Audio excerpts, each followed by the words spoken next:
The deposition this past week from the top U.S. diplomat in Ukraine, Ambassador Bill Taylor, was, Republican sources tell CNN, impactful and, quote, reverberating among Republicans on the Hill. Taylor detailed conversations with Trump administration officials, pushing an explicit quid pro quo in his view. He was told, quote, everything Ukraine wanted from the United States, including military aid, depended upon the Ukrainian president publicly announcing an investigation into Joe and Hunter Biden.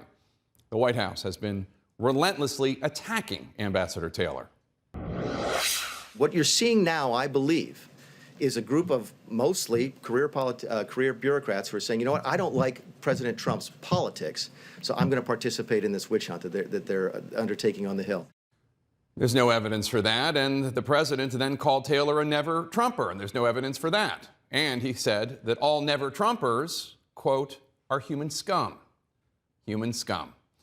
Thousands of miles away, watching this all unfold, was one of Taylor's West Point classmates with whom he served in Vietnam, now retired Colonel Bob Seitz. Let's show this photo here. That's Seitz on the left in this photo from Firebase Rakistan in Vietnam in spring 1971. Bill Taylor's the one on the right of the photo.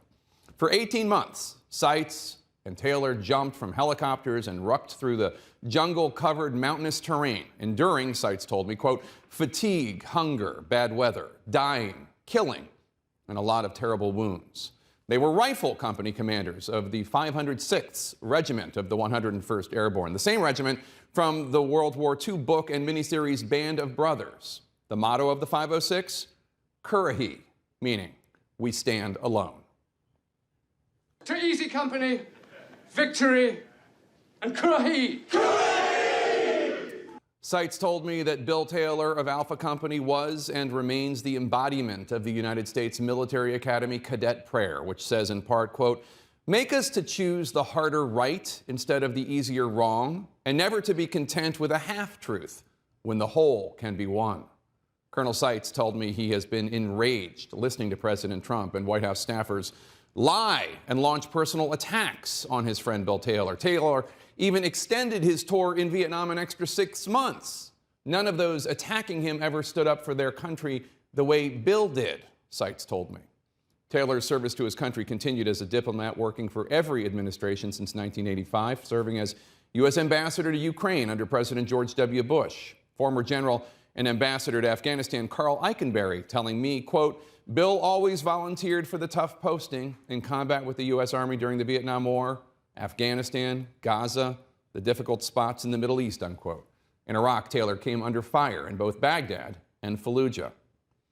Earlier this year, Secretary of State Mike Pompeo asked Taylor to come out of retirement to head back to Kiev. Taylor was wary of taking the position after seeing how poorly the previous ambassador had been treated by the Trump administration, but his mentor had told him, quote, if your country asks you to do something, you do it. Sitting on Colonel Seitz's kitchen table right now is Wednesday's New York Times. Seitz looked at the cover photo with tears in his eyes. It shows his battle buddy, Taylor, walking into Congress to choose the harder right over the easier wrong, to not be content with a half-truth when the whole can be won. Taylor is standing alone, Seitz tells me, the way Currahees have stood alone for our country. But all of us other Currahees are standing with him, Seitz said. So, President Trump can suggest that Taylor is human scum, and the folks in the White House can attempt to smear Bill Taylor. But to his friends, the president is not just attacking Bill Taylor. He's attacking the values that Taylor personifies: duty, honor, country. General Eikenberry told me Taylor's, quote, integrity and courage are the true marks of patriotism, loyal to an oath of office, and never to be corrupted or intimidated by those seeking personal gain at our nation's expense, unquote. Now, you can ask yourself, of the behavior and the values you have seen displayed during this impeachment inquiry, whose make you proud to be an American and whose might make you ashamed? Curry. My generation and the generations after me do not have that luxury. In the year 2050, I will be 56 years old. Yet, right now, the average age of this 52nd Parliament is 49 years old. Okay, Boomer. Current political institutions have proven themselves incompetent of thinking outside of a short political term. Change is so regularly sacrificed for power. Slogans are easy, but this stuff, this action is hard. Climate action cannot be sacrificed anymore for political convenience. Climate change is a deeply inconvenient truth. And Mr. Speaker, if climate action is indeed our nuclear-free moment, it should be and it must be transformational.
It stretches 1,600 acres, double the size of Central Park, the carcass of a steel plant that, as the local saying goes, helped build the world and powered the economy of northeast England for decades.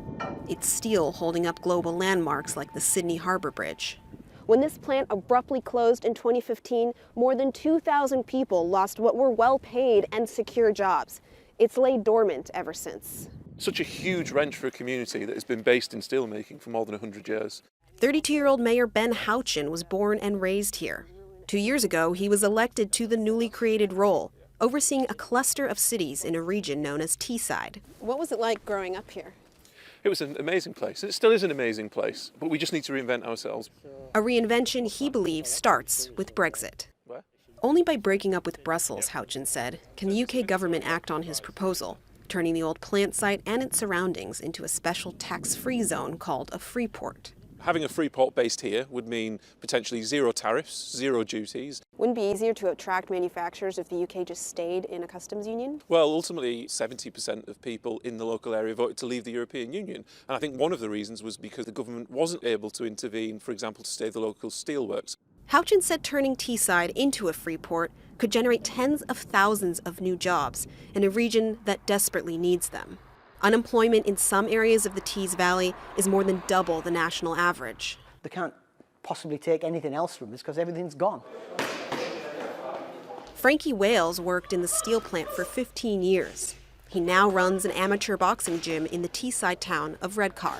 For years, he's watched as men of working age were knocked down by factory closures, with the steelworks delivering the final blow. It's quite disheartening to see 55, 60-year-old men who know they're never going to work again, who've been trained to be the finest steelmakers in the world, who now make lattes and coffee. A gym rat turned town ambassador, Wales leads initiatives to get young men here in Redcar off the street and into fruitful employment. Have you heard of this free port idea that Mayor Ben has? And what's your take on it? If there's an opportunity that is going to bring 10,000 jobs, 1,000 jobs, 100 jobs, that's better than no jobs at all. The jobs won't arrive on the level at which some of the politicians who support the idea are hoping.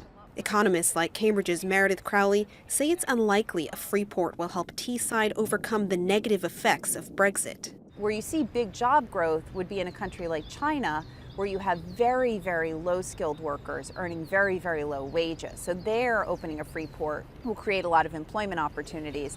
But British workers don't have that. They're much more skilled. The UK government projected Brexit could shrink the Northeast's economy by as much as 16%. But Houchin is pushing ahead. He said more than 100 foreign firms have expressed interest in the Freeport site. A consortium of oil companies, including BP and Shell, have proposed building a clean energy plant. Do you ever think you're promising too much? Look, the plan that we have, yes, it is ambitious, yes, it's hopeful, but the proof is in the pudding and there is evidence of it starting to come to fruition. They say that Teesside built the world, the factory town now hoping Brexit will bring the world back to them. Hadas Gold, CNN, Teesside.